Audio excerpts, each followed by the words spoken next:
ഈ ആക്രമണത്തിൽ America പങ്കാളികളാവണമെന്ന് Israel തുടക്കം മുതൽ ആവശ്യപ്പെടുന്നതാണ്.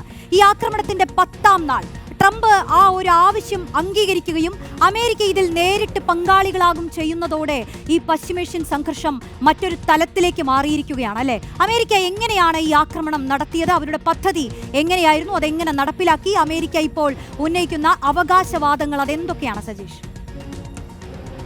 റോഷ്നി, പശ്ചിമേഷ്യ സംഘർഷത്തിൽ ഇസ്രയേലിനൊപ്പം വളരെ ഡയറക്റ്റായിട്ട് അമേരിക്ക പങ്കെടുക്കുമെന്ന് എല്ലാവർക്കും അറിയാമായിരുന്നു. അത് അപ്രതീക്ഷിതമായ ഒരു എൻട്രി ആയിരുന്നില്ല അമേരിക്കയുടേത്. നമുക്കറിയാം, കഴിഞ്ഞ 10 ദിവസങ്ങളായി, അതായത് 9 ദിവസങ്ങളായിട്ട് അമേരിക്ക എപ്പോൾ ഈ യുദ്ധത്തിൽ പങ്കെടുക്കുമെന്ന് മാത്രമേ അറിയേണ്ടതായുള്ളൂ. എന്നാൽ ഇത് കുറെ കൂടി നേരത്തെ ആയിപ്പോയി എന്നൊരു അഭിപ്രായം ലോകരാജ്യങ്ങൾക്കെല്ലാം ഉണ്ട്. അത് ഏറ്റവും പ്രധാനപ്പെട്ട കാര്യം, സെപ്റ്റംബർ 20-ാം തീയതി, അതായത് 2 ദിവസം മുമ്പ് വരെ അമേരിക്ക പറഞ്ഞിരുന്നത്, അല്ലെങ്കിൽ വൈറ്റ് ഹൗസ് മുന്നോട്ട് വെച്ചിരുന്ന ഒരു വാദം 2 ആഴ്ചത്തെ സമയം ഇറാന് കൊടുക്കുകയാണെന്നാണ്. ഈ 2 ആഴ്ചയ്ക്ക് ശേഷം തീരുമാനം എടുക്കുമെന്നാണ് ഡൊണാൾഡ് ട്രംപ് പറഞ്ഞത്.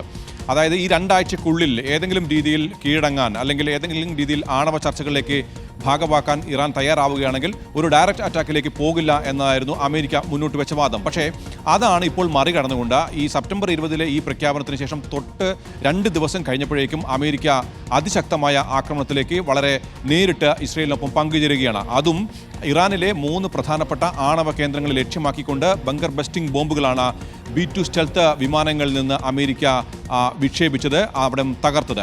അമേരിക്കയുടെ ഈ ആക്രമണ പദ്ധതി ലോകരാജ്യങ്ങൾക്ക് മുൻപേ അറിയാമായിരുന്നു. നമുക്കറിയാം, ഗുവാം ദ്വീപിലാണ് പശ്ചിമ പസഫിക്കിലെ അമേരിക്കയുടെ ഏറ്റവും പ്രധാനപ്പെട്ട നാവിക താവളമുള്ളത്, സൈനിക താവളമുള്ളത്. ഈ ഗുവാം ദ്വീപിൽ നിന്ന് 7200 കിലോമീറ്റർ ദൂരമാണ് ഇറാനിലേക്കുള്ളത്. പശ്ചിമേഷ്യ ഒട്ടാകെ പലയിടങ്ങളിലായിട്ട് അമേരിക്കയുടെ സൈനിക താവളങ്ങളുണ്ട്.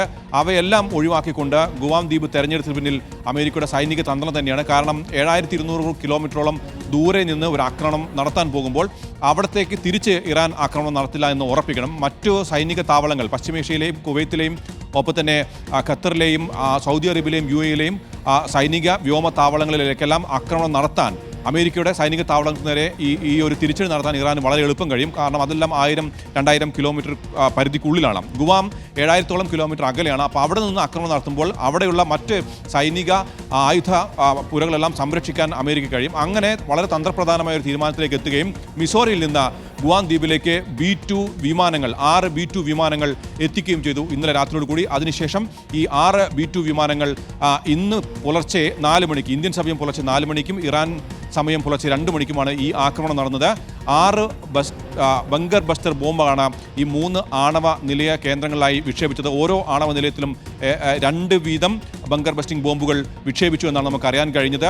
അതിശക്തമായ സ്ഫോടനം ഇവിടങ്ങളിൽ നടന്നിട്ടുണ്ട്. ഈ ഭൂഗർഭ നിലയങ്ങളിലേക്ക് ഈ ബോംബ് ഉപയോഗിച്ചാൽ മാത്രമേ കാര്യശേഷിയുള്ളൂ. കാരണം ഏതാണ്ട് 100 അടിയോളം താഴ്ച ഫോർദോയിലെയും ഒപ്പം തന്നെ ഇസ്ഫഹാനിലെയും അവിടങ്ങളുള്ള ഭൂഗർഭ ആണവ കേന്ദ്രങ്ങൾ ശേഖരിച്ചു വെച്ചിരിക്കുന്ന ആണവോർജ്ജങ്ങളെല്ലാം, അല്ലെങ്കിൽ അണുപരീക്ഷണത്തിലുള്ള എല്ലാ സാധന സാമഗ്രികളും ശേഖരിച്ചു വെച്ചിരിക്കുന്നത് ഏതാണ്ട് 100 അടിയോളം താഴെയുള്ള ഭൂഗർഭ നിറകളിലാണ്.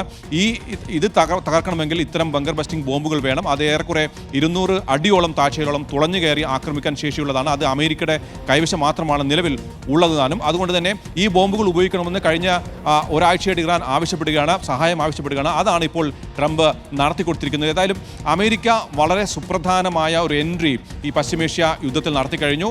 അതും വളരെ പ്രധാനപ്പെട്ട 3 ആണവ കേന്ദ്രങ്ങൾ ആക്രമിച്ചുകൊണ്ടാണ്. അതിനുശേഷം ഡൊണാൾഡ് ട്രംപ് ഇക്കാര്യം സ്ഥിരീകരിക്കുകയും ചെയ്തു. അദ്ദേഹത്തിൻ്റെ സോഷ്യൽ മീഡിയ പ്ലാറ്റ്ഫോമായ ട്രൂത്ത് സോഷ്യലിൽ ഇത് ആക്രമണം നടന്ന് മിനിറ്റുകൾക്കകം ഇക്കാര്യം സ്ഥിരീകരിച്ചിട്ടുണ്ട്. അതിഗംഭീരമായ വിജയമാണ് അമേരിക്ക നടത്തിയിരിക്കുന്നത്. ഞങ്ങൾ ഫോർദോ നശിപ്പിച്ചു കഴിഞ്ഞു, ഇറാന് തക്കതായ തിരിച്ചടി നൽകി കഴിഞ്ഞു. ഇനി ഒരു തരത്തിലും ഇറാൻ മുന്നോട്ട് വരരുത്, ഒരു തരത്തിലുള്ള പകയ്ക്കോ പ്രതികാരത്തിനോ ഇറാൻ മുതിരരുത്. അങ്ങനെ മുതിർന്നു കഴിഞ്ഞാൽ വളരെ ദൂരവ്യാപകമായ പ്രത്യാഘാതം ഇറാൻ ഉണ്ടാകുമെന്നാണ് ഡൊണാൾഡ് ട്രംപ് പറഞ്ഞിരിക്കുന്നത്. ഏതായാലും അതിനുശേഷം മറ്റൊരു ഭീഷണി കൂടി അമേരിക്ക നടത്തിയിട്ടുണ്ട്. ഏതെങ്കിലും രീതിയിലുള്ള പ്രതികാര നടപടിയിലേക്ക് ഇറാൻ കടന്നാൽ, അമേരിക്കയോ അമേരിക്കയുടെ വ്യോമത്താവളങ്ങളെയോ ആക്രമിക്കാൻ ഇറാൻ മുതിർന്നാൽ തുടർ നടപടികൾ, ഫോളോ അപ്പുകൾ ഉണ്ടാകും എന്നും അദ്ദേഹം പറഞ്ഞിട്ടുണ്ട്. അതായത് അമേരിക്ക ഇവിടെ നിർത്തിയിട്ടില്ല, ഇതൊരു ആദ്യഘട്ട ആക്രമണം മാത്രമാണ്. അതുകൊണ്ട് തന്നെ ഇനി ഏതെങ്കിലും രീതിയിൽ ആക്രമണങ്ങൾ തുറന്നു കഴിഞ്ഞാൽ ഇതിനേക്കാൾ ഭീകരമായ ഒരു ദുരന്തം ഇറാനെ കാത്തിരിക്കുന്നുണ്ട് എന്ന ഒരു മുന്നറിയിപ്പും അമേരിക്ക നൽകിയിട്ടുണ്ട്. ഏതായാലും അമേരിക്കയുടെ ഈ രംഗപ്രവേശം പശ്ചിമേഷ്യ സംഘർഷത്തിൻ്റെ ഗതിവിഗതികൾ അങ്ങേയറ്റം മാറ്റുമെന്ന് ഉറപ്പാണ്. ഇസ്രയേലിൻ്റെ ഉറച്ച സഖ്യകക്ഷിയാണ് അമേരിക്ക. അതുകൊണ്ട് തന്നെ അമേരിക്കയുടെ ഈ പങ്കാളിത്തം ഇസ്രയേലിന് അതിഗംഭീരമായ ഒരു മുൻതൂക്കം ഈ സംഘർഷത്തിൽ ഉണ്ടാക്കുമെന്ന് ഉറപ്പാണ്. ഏതായാലും തുടർ ആക്രമണങ്ങളിലേക്ക് അമേരിക്ക കടക്കുമോ എന്നറിയാൻ നമുക്കിനി മണിക്കൂറുകൾ മാത്രമേ ബാക്കിയുള്ളൂ. കാരണം ഇന്ന് രാത്രിയോടുകൂടി അമേരിക്കയുടെ ചീഫ് ഓഫ് സ്റ്റാഫ് മറ്റു സൈനിക മേധാവികൾക്കൊപ്പം വാർത്താ സമ്മേളനം നടത്തുന്നുണ്ട്. ആ വാർത്താ സമ്മേളനത്തിലായിരിക്കും അമേരിക്കയുടെ തുടർ നടപടികൾ എന്തൊക്കെയാകും എന്ന് അറിയാൻ കഴിയുക. തീർച്ചയായും സജീഷ് പറഞ്ഞു നിർത്തതി പോലെ നിർണായകമാണ് ഇനിയുള്ള ഓരോ മണിക്കൂറുകളും. പ്രത്യേകിച്ച് ഇത്രയും വലിയൊരു ഭീഷണി അമേരിക്കയുടെ ഭാഗത്തു നിന്നുണ്ടാവുമ്പോൾ തന്നെ ഇറാൻ എന്തായിരിക്കും ഇനിയുള്ള അടുത്ത സ്റ്റെപ്പ് എന്നുള്ളത് കൂടി നമ്മൾ ഉറ്റുനോക്കുകയാണ്.